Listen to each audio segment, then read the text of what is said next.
Hi, you're watching the Inspire View series. My name is Cherrise Boucher, and I am a momentum strategy coach and overall get shit doneer, pretty much. I help entrepreneurs clear out their brain clutter, get their ideas out into the world with no excuses, because I handle a couple different aspects of that, even on the creative side. So this whole series, the Inspire View series, came to me almost 3 years ago. I was inspired to connect with women who are following their passion and living their dream in some way. Anyway, it doesn't even have to be like your entire job, but it's incorporating something you're passionate about into your life, because that is, I feel, so critical to our overall well-being. And being the best version of ourselves that we can be. So I have interviewed quite a few, I forget the number now, over 2 years, amazing women who do follow their passion and share their gifts with the world.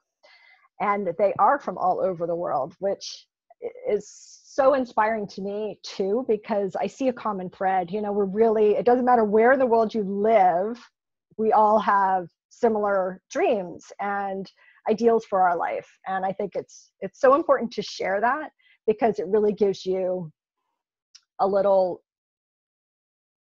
I don't know how it was. It makes you feel like you too can do it. I find it inspiring, right? That if other people are doing it, and they're not celebrities and everything, they're just real people like you and me doing things that they're passionate about, incorporating it into their life. So I hope that you get inspired by their stories. They're pretty amazing women. And today is no exception, of course. My dear friend, Angelique McFarland, and I have known each other for a couple years now, I think. Maybe a little over that. But I'm super excited to express what she does. And because she's awesome at it and a beautiful soul. So officially, Angelique is a lifestyle and biz mentor and speaker who spends most of her time coaching women and girls how to live their dreams, which is right up my alley. She takes them from inception, just thinking about it, and unblocking the thinking that is preventing them from living it. So she takes them from inception to conception, which is fabulous. And a lot of that it's the belief part that comes into play, right? So welcome, Angelique, and we are talking about beliefs today, and the importance of it, and how much we just overlook it sometimes, I think, too.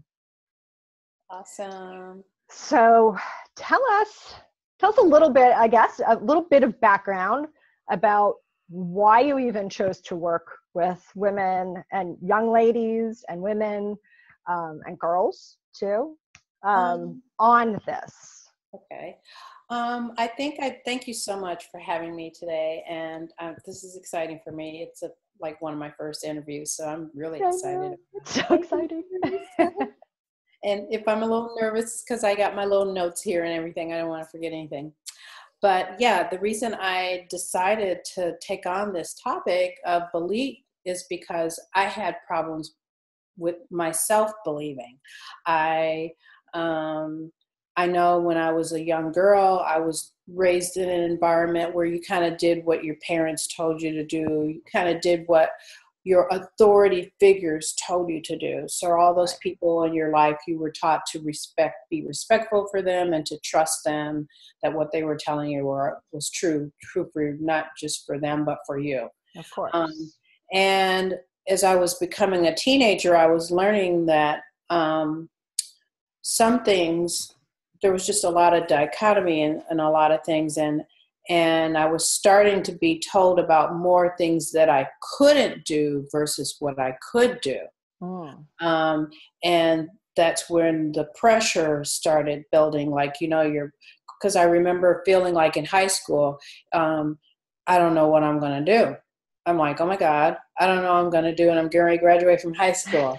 I had a boyfriend who was like a womanizer, and I'm like, well, that's going to be easy because I can get rid of him. He's not helping my situation. but I really, like, career-wise and all that, I didn't know. I came from a working class family. No one had ever gone to college.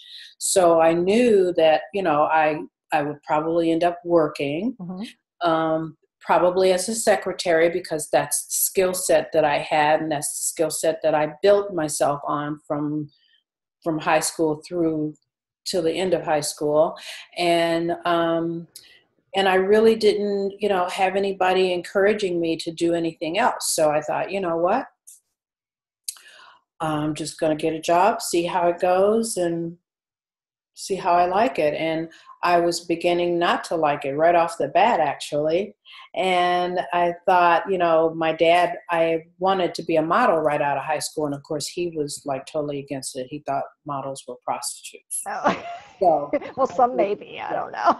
So, it was just a life of constantly being told what you can or cannot do, right. or being told what somebody else thought you should be. Like, I had people telling me, oh, if you go to college, you can go to college, you get a degree, you get a good job, you make this much money, you get married, you have these many kids and maybe one dog, and you got to have a fence, and you got to have a fancy car and a fancy house and all this kind of stuff. So I thought, okay.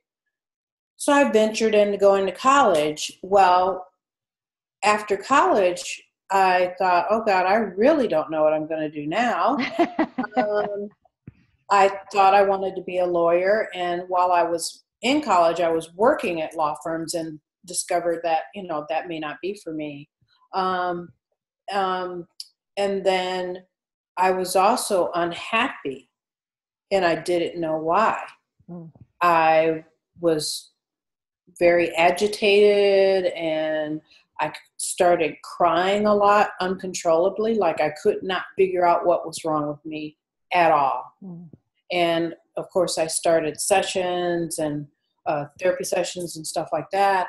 And one day I had moved to Chicago and worked for a law firm here. And one day I just kind of exploded, and a file tray hit the wall, and it made a big loud noise, scared everybody, and definitely scared me.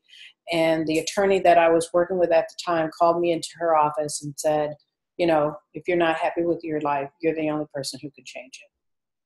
And I'm like, okay. At that point, I'm like 31, 32 years old, and still didn't really know what I was going to do.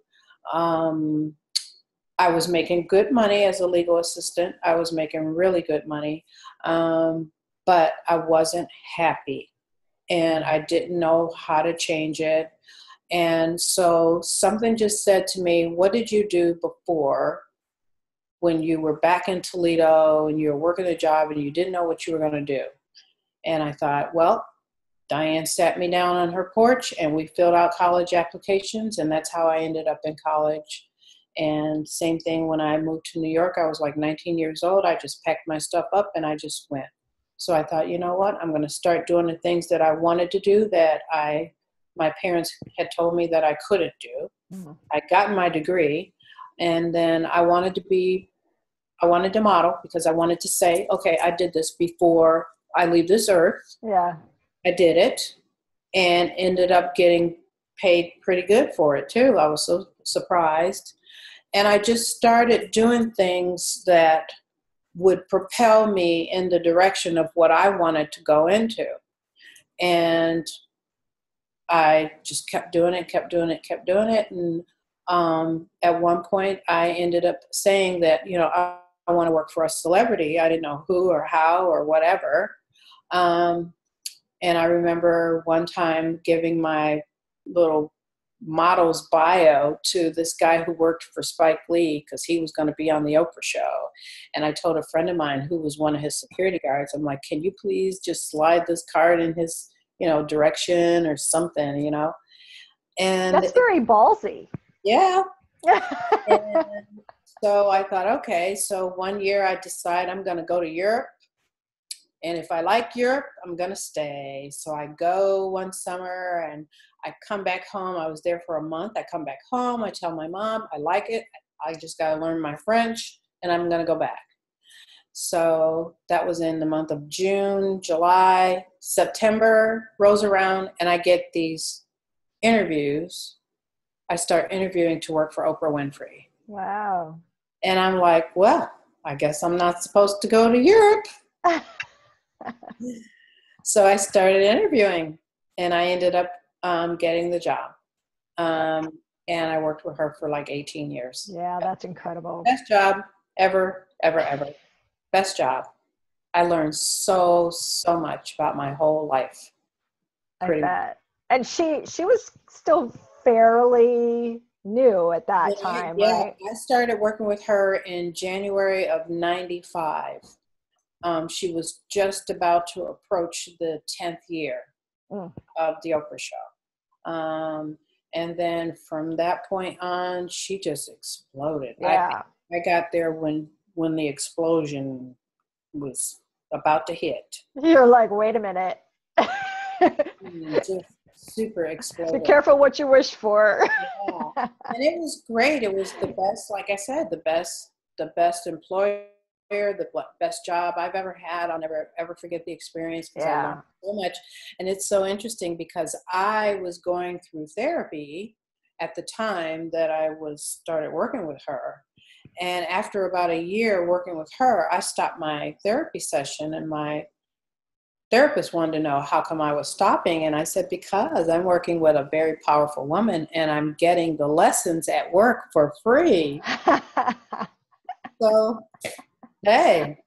And getting paid to do it at the same time.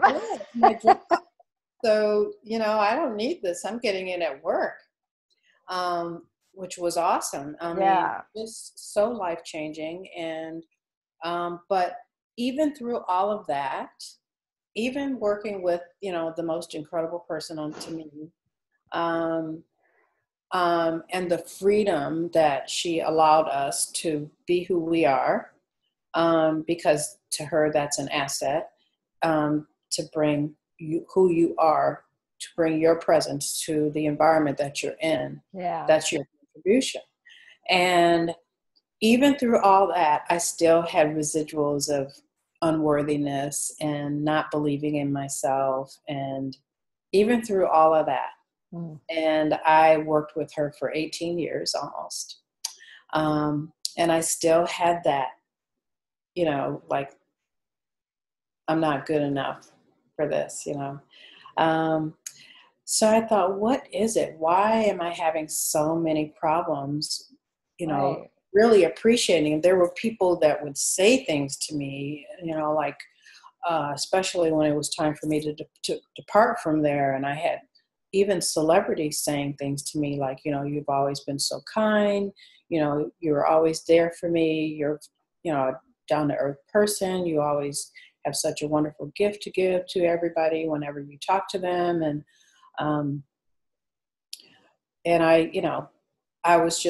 I couldn't see, it still takes me a little while. I couldn't see what other people were saying.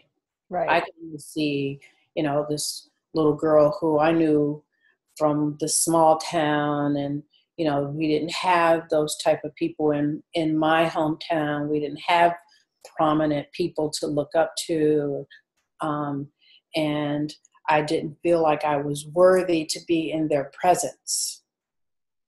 Because we didn't either. I grew up in a teeny town, and it was just like, I'm thinking, I mean, there were wealthy people, but I don't think there were like prominent people, I'm thinking, wow, and of course, working at Harpo, I have seen them all. And right.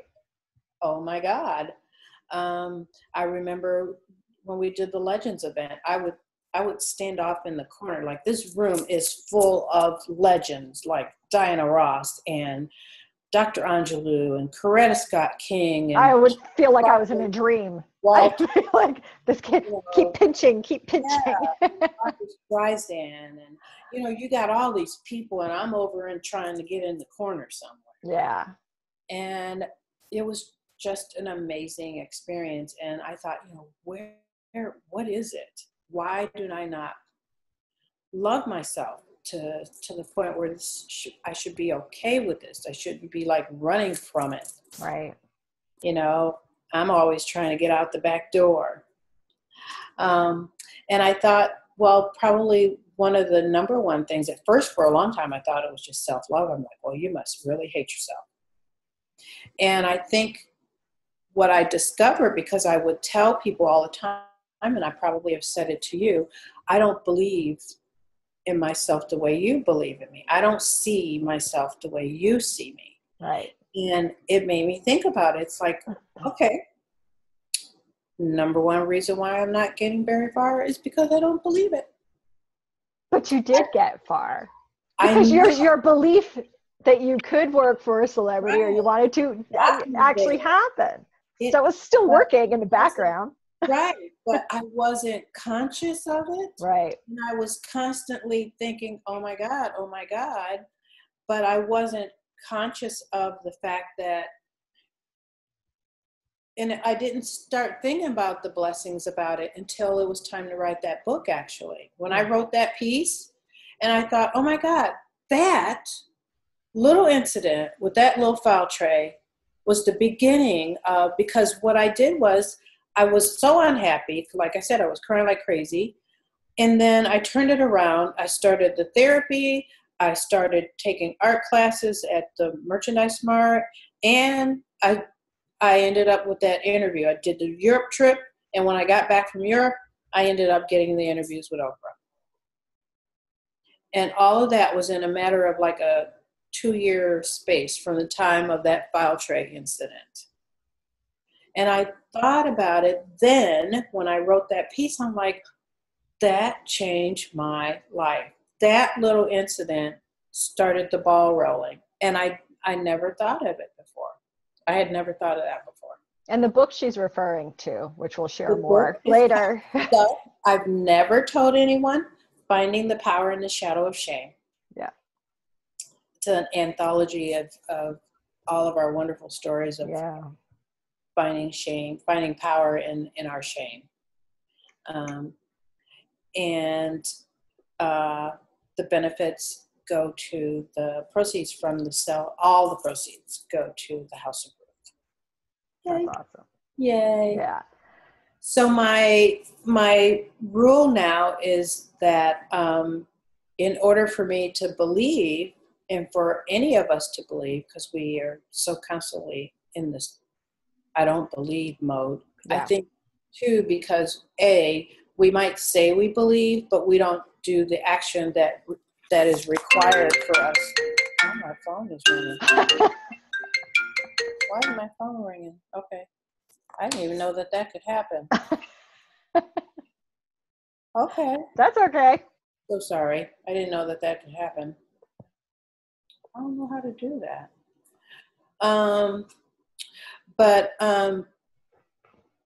Two of the things that I was thinking is that when we say we believe stuff, but we don't take the action to actually believe it. We'll just say we believe it, and then we just say it, and it's kind of out there, but you don't do anything about it, or you don't let it sink in to the point where you take the action to do. You just say, okay, it's out there, and then you wait on God or the universe. Yeah, that doesn't work. Bring it to you. No. I believe I could win the lottery, but if I don't even go buy a ticket, I'm definitely not going to win it. You have to at least take the action to show that you mean it. And see, that was me. I would say I believe these things, and that was probably why I didn't recognize that those blessings were blessings. They were blessings that I had asked for. And you did take action toward them, but you just weren't thinking. I wasn't in those terms. Right. I wasn't conscious, because we can totally live unconsciously. Yes, we can. We can. But that was the thing for me, is that I wasn't believing. I wasn't actually, or even making the space to believe. It's like, okay. But I think I had to turn that around and start believing and it's taken me all these years to figure this out. But I'm at a point now where I have to believe in everything that I do and I say, and I got to be careful with my words, because your words are the seeds that plant that belief. Yeah, they are. In the thoughts. And it's taken a long time to get to that point, but I wanted to share that with women and girls because I know I was one of those who, back in the day, I didn't know what I wanted to do. I didn't know which way to go. I didn't know who to talk to. And if I had someone other than Diane, thank God I wasn't too old when she got to me. I was about 22 when she pulled me on her steps. But for a long time though, I didn't know what I want to do. Yeah. And I wasn't sure. And I just started working because that was what we did. Mm-hmm. And I think that's okay though, Yeah. because I didn't know what I wanted to do. And I had that same kind of moment, you know, like senior year in high school going, oh shit. You know, like I always knew that college was my next step because my parents, nobody had gone to college either in my family. So I knew it was the next step because it wasn't an option. Like they're like, you're going to college. So it was just what I grew up knowing was going to happen, but I didn't know for what. I was like, what am I going to go to college for? I don't even know what I want to do, you know? So I picked something and I went, you know, and I went to 3 different colleges before I finally just sucked it up and graduated. But I think that's a huge thing too, because I think there's so much pressure now. I don't think there's so much pressure in like, you have to know what to do. You know, like, what do you want to be when you grow up? Like, I still don't know what I want to be when I grow up. That's just good. The same with me. You know, people ask me, I mean, you know, I've had this conversation with you before when I used to hate when people would ask me, well, what do you do? I still don't like that question. It's like, what don't I do? How about that? Like it because like you, I'm, you know, it's still every day is a new day and you never know what's going to come to you and what's going to be for you. And I wasn't one of those who knew for a fact that I wanted to be a doctor, right, or for a fact that I wanted to be a, you know, minister or, I wasn't one of those. No, me either. And I'm okay with it. I think that I think it's okay if we don't know, because that opens it up for you to do just about any damn thing you want. Like, go for it. That's right. And you know, if you have the belief in yourself that you can change and adjust the sails and explore different things, and you know it's going to be okay no matter what you do, I think that's even better. Because if you're like, I have always known I was going to be a doctor, and then you're a doctor and then you hate it and you're like, oh shit, like I never even explored anything else because I thought this was it. So I think it's good, just like you said, like maintaining the belief and taking actions towards it in some way. And when you're taking the actions toward it, it's almost like it's almost like you're putting a coat on, like you're putting on an outfit. Because I always think that that belief it's like a spiritual marriage almost. If you're gonna believe it, then you gotta wear it. You gotta put it on. And that's hard sometimes. It is. It's very hard. And but I mean, you almost have to do some crazy things. Like, you kind of gotta live in La La Land. Gotta admit it. You do. And you know, you can just, like, if you think you want to be a speaker or whatever, then you got to present yourself in such a way that that's what you are. So if you're on the phone with somebody, I mean, they don't have to see it. They're not recording it. But you can walk around like you're a speaker. You can put your ear thing in and you can be walking around like you're on stage, right? Exactly, like you're on stage or whatever. Very true, yeah. You can do that. Or if you say, you know, you want to live in LA, but we live in Chicago, we have tons of concrete. I'm sorry. I know LA is beautiful, lush and green, but we have concrete here. Downtown Chicago, though, is really pretty. I mean, I've been there a couple of times. I really loved the city. You know, like I thought it was so nice. You can just go on and believe that you're seeing palm trees on Michigan Avenue. Yeah, there you And go. instead of, seeing the buses and the cabs, you can pretend that you see like a drop top Mercedes Benz, Right. a Rolls Royce with the top down, and you can put your sunglasses on and get in that car and drive it. Yeah. You can pretend. Mhm. And that's what I mean when I say you can live in la la land. That'll help believe. That's one of the ways to help believe. But we have to raise up our belief level. And when you raise it up, then, you will start doing things to make yourself believe. Even if you have to write or just say, that I have, or not even, yeah, you could say I have, or that I am. Yeah, like it's right now. Right, because if you have it, then you have it. Right. You do have it. What you don't want to say is I will, because that means it's future. And it gives you room to procrastinate. Yeah. Yeah, let me tell you. Yeah. My mother used to call me the biggest procrastinator ever, like when I was in grade school.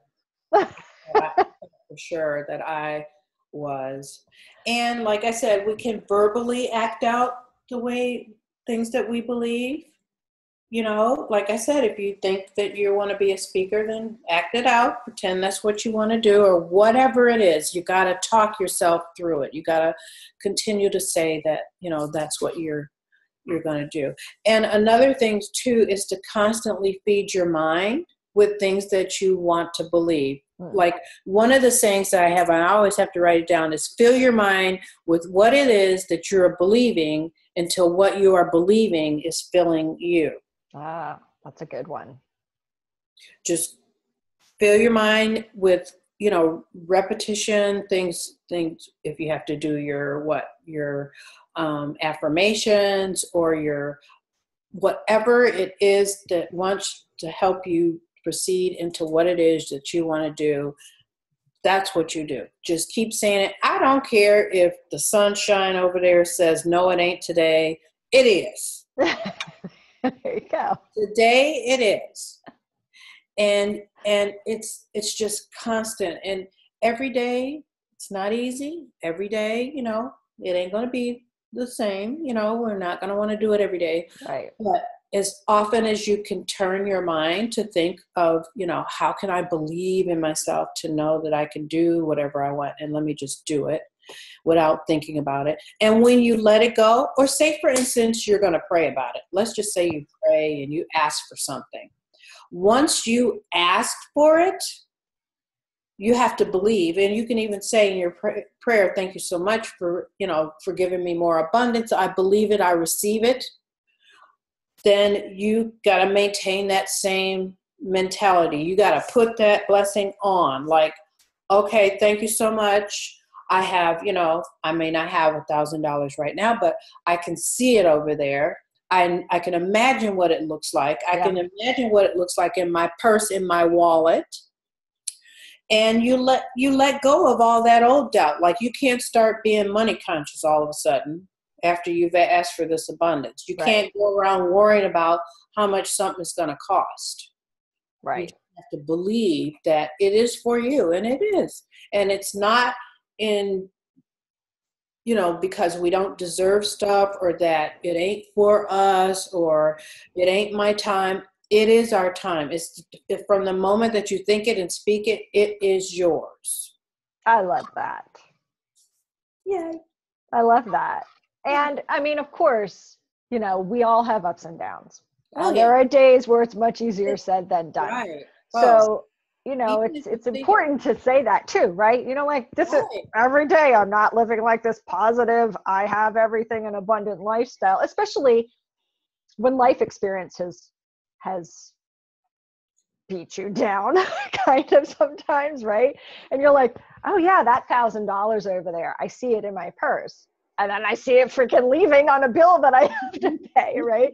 And those things pop up, and that's okay, because it does take practice. It's definitely not like an easy peasy thing. And I think a lot of people get a misconception about that, because we see so many coaches and, the positive thinkers and everything out there. They're like, oh, just do this. and all your money troubles will go away, or all your relationship issues will go away, or whatever's wrong. Just think these positive things and do this little meditation every day. But it's not that. No. Well, for most people, maybe some people, I don't know them, but for most people, it's not that easy. It is a discipline, right? It's a big time discipline, because we are so caught up in the worry, and that's what gets us in trouble. It's like, okay, you already asked the universe for it, then if you don't want to negate what you just asked for, don't worry about it. Just, you ask, you put it out there, because we are a vibration. Our whole system, our whole body, everything is a vibration. Every little sound that comes out is a vibration. So whatever you put out, if you say, oh gosh, I'm broke today and I ain't gonna be able to pay my rent, guess what? That's exactly what's gonna happen. Yep. But if you say, I may not have the money right now, but I know it's coming to me and I'll be able to pay it. I may not be able to pay it on time, but I will be able to pay it. That's a whole lot different than, oh, I'm broke. Right. Because then you're bringing the I'm broke instead of bringing the, well, I know it's coming to me.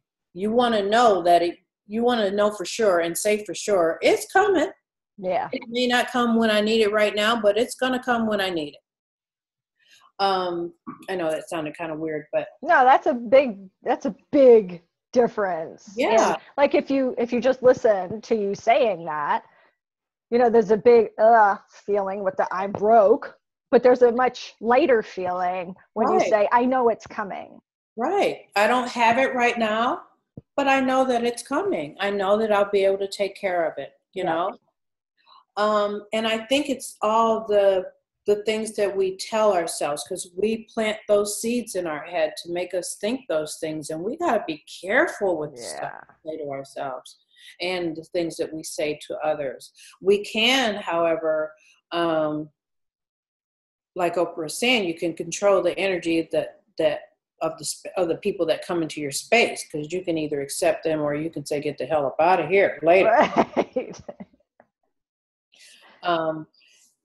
Which at this point in my life, I'm at that point where I really want to control the people that come around me, because you notice that it does.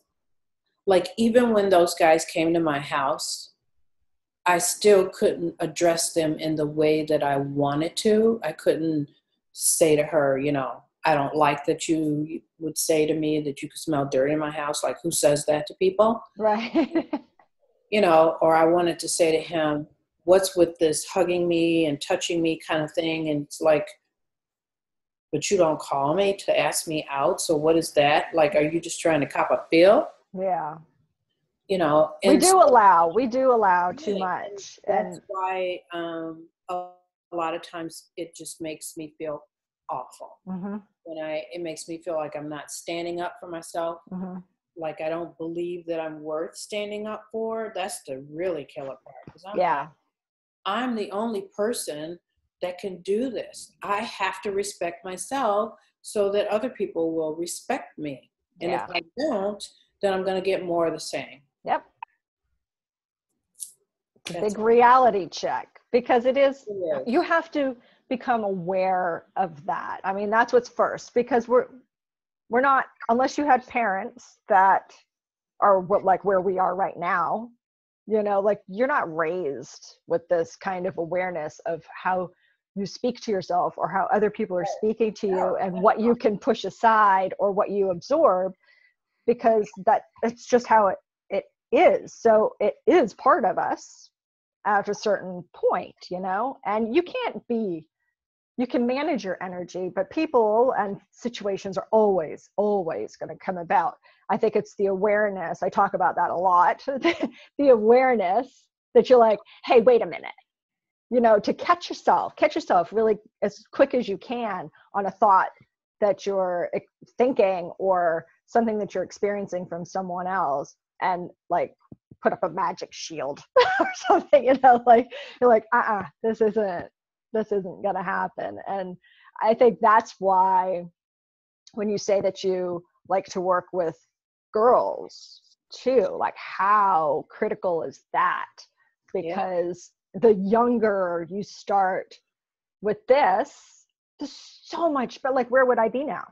Yeah. If I had like grown up this way, I'd be like freaking Wonder Woman, you know, instead of having self-doubt things and stuff like that that pop up. Yeah. So it is important to work with girls. Oh yeah. And give them the confidence and belief. Yeah, one of the biggest reasons why, I remember one time my niece was about 8 years old, and I had asked her one day, you know, what do you want to do when you grow up? And she said to me, I want to dance. And she was all smiley, you know. I love it when people light up. That's how you know that they want to do what they say. And she was all lit up. And I go, well, why don't you, you know, tell your mommy you want to take dance lessons? And she said to me, my mommy wouldn't like that. Oh. And it crushed me because it made me feel like that's how I was raised. Mm-hmm. Like I couldn't do what I wanted to do because it wasn't what my mom and dad wanted. Yeah. And it crushed me when I heard her say that. And I thought, you know what? I told her, I said, if you want to dance, let your mommy know that you want to dance. But I don't think she ever told her. I think she was too scared to tell her. But that's one of the stories that I keep with me whenever I talk to young girls, because I'm like, you can do anything you want. It doesn't have to be what mommy and daddy says. You just need to let them know. Right. Right. They won't be wasting their money.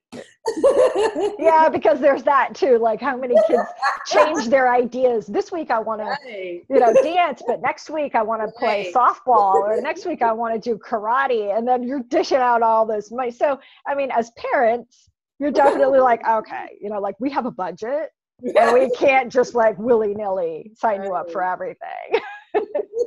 But often there are like community things and things like that that young kids can explore that are really reasonably priced or free, and can explore that kind of thing to see if it's something they want to pursue. I know my daughter tried out like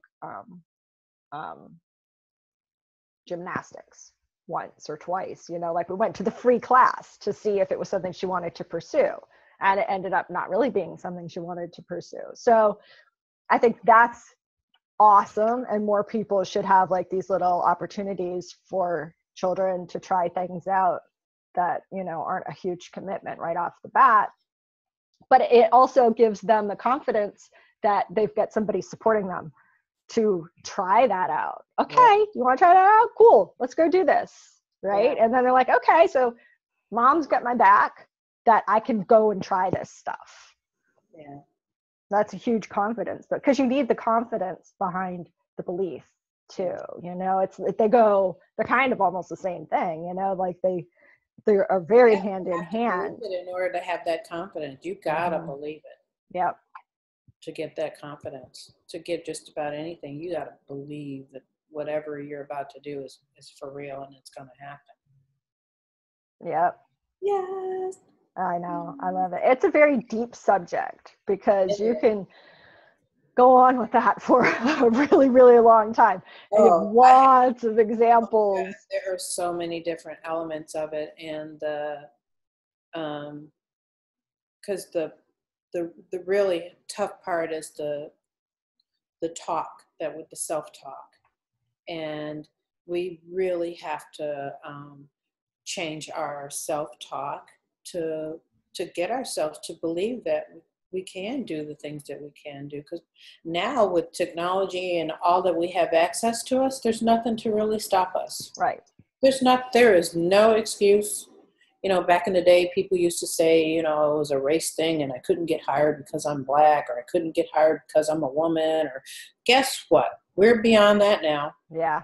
No excuse for anybody to be able to make a living in this day and time. Right. I agree. At any But level. You have to believe that you can. Yeah. Yeah.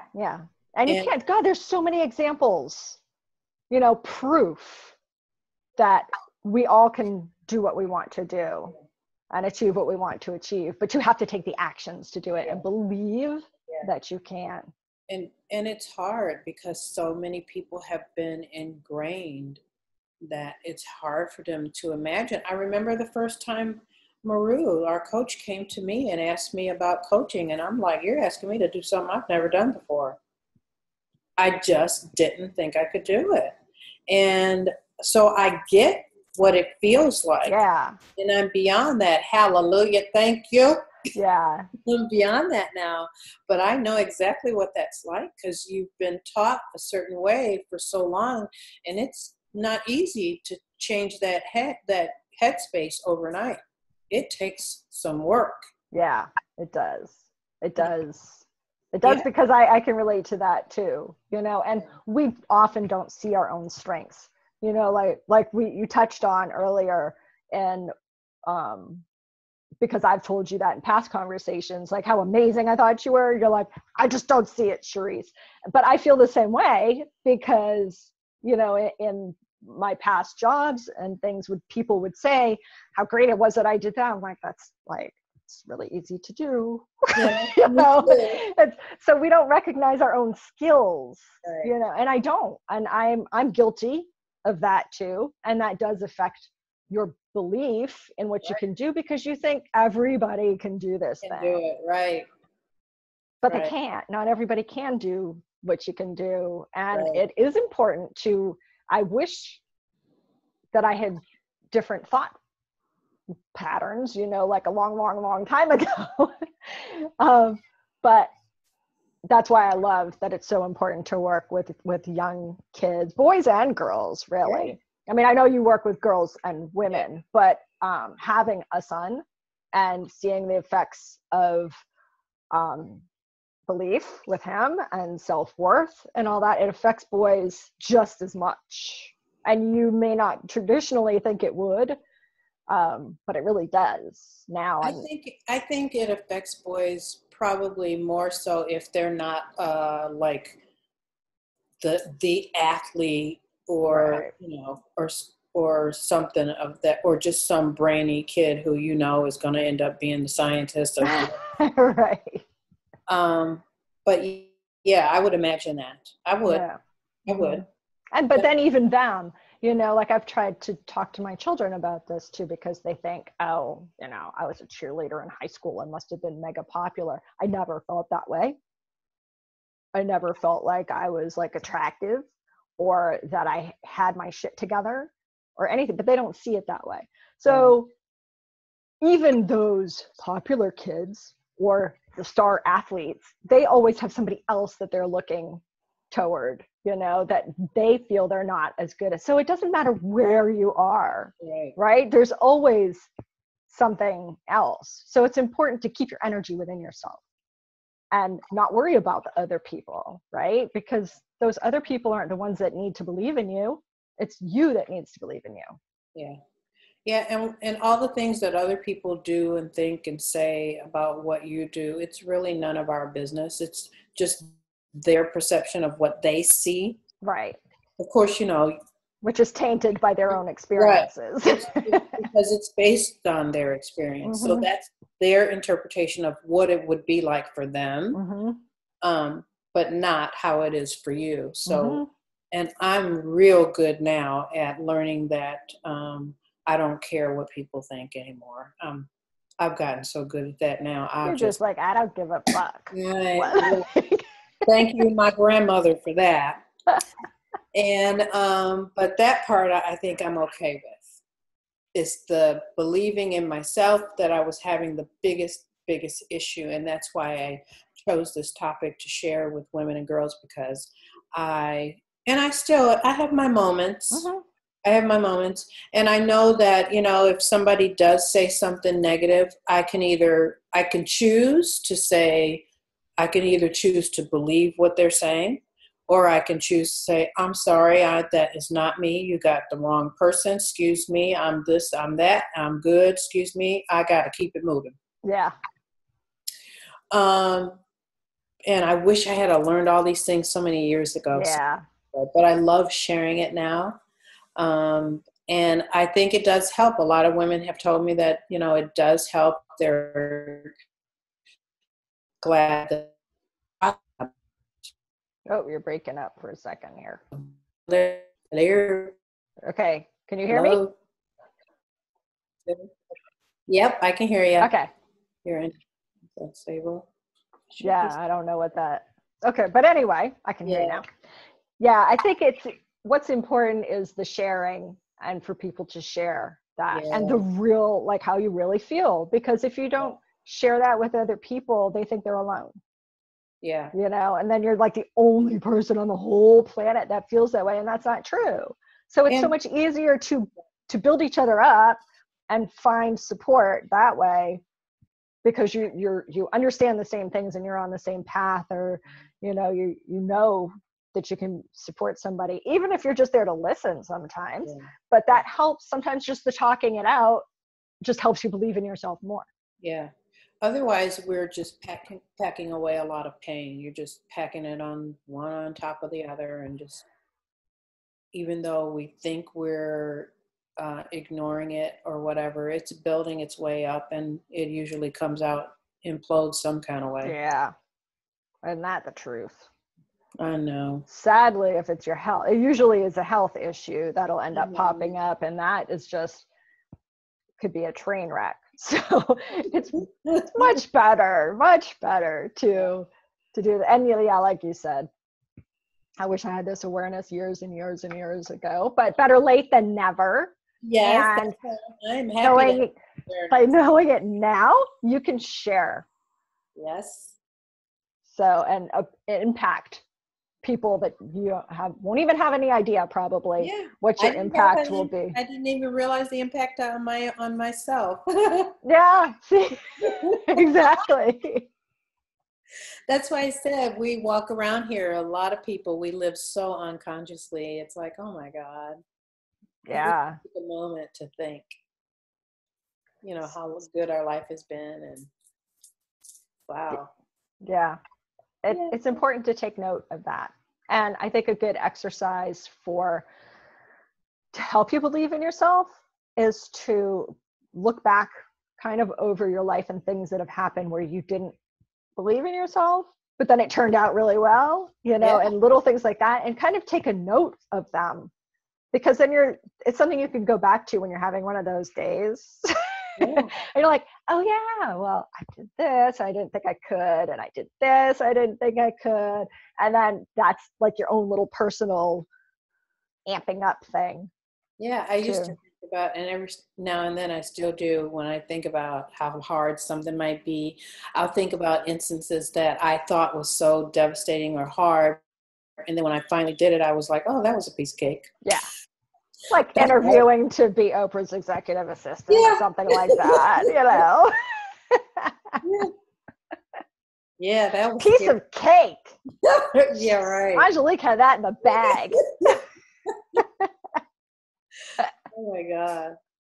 But it's just so many times that I've gone through that, and I'm like, oh my God, I just worried for nothing. Yeah, I know. I've been there too. Yep. Never fails, but it gives you great ammunition. Yeah. To push forward when you have those doubts. If you did it before, you can do it again. I do it every time. Yep. Like I'm doing this right now. I can't believe it. This is easy peasy. That's not how I felt the first time I did an interview, though. I was like, oh my God, what am I doing? I don't even know what I'm doing.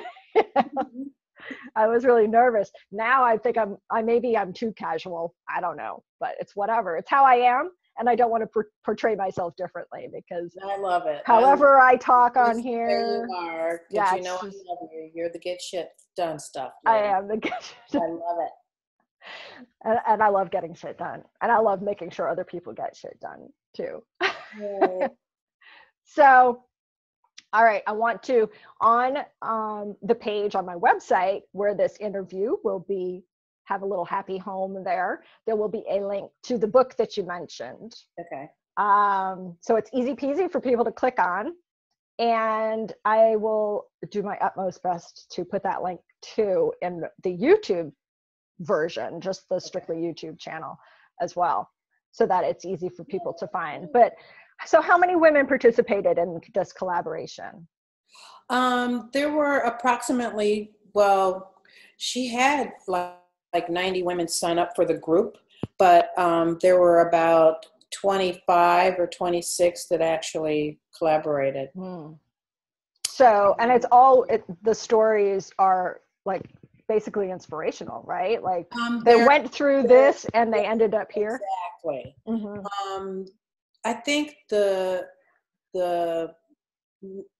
it all started, we were thinking about how the women were affected by the Donald Trump election, and maybe thinking that women should step into their power more. And we thought, well, we got to release some of the things that we're ashamed of. And I thought that, and I still think that in our life, we all live our life. Our life is the way it is for a reason, and it's not going to change. We can't take anything that's happened so far back, right. None of it. And especially if we're blessed to still be here on earth, then everything that we've gone through is not in vain, and we shouldn't be ashamed of anything that happened to us. Right. And if we're always forgiving. We are forgiving the moment that we do stuff that, it's like we all make mistakes. You are forgiven, and you're still here with us. You're still here to contribute no matter what it is in the world. And I think for a lot of us that contributed in the book, that was the whole purpose, just to say, okay, yes, this did happen to me, but I came out to be a much stronger person as a result of it. Some of the women didn't want to use their name. They didn't want, one of the ladies who I know, she said she didn't want to because her father is still living.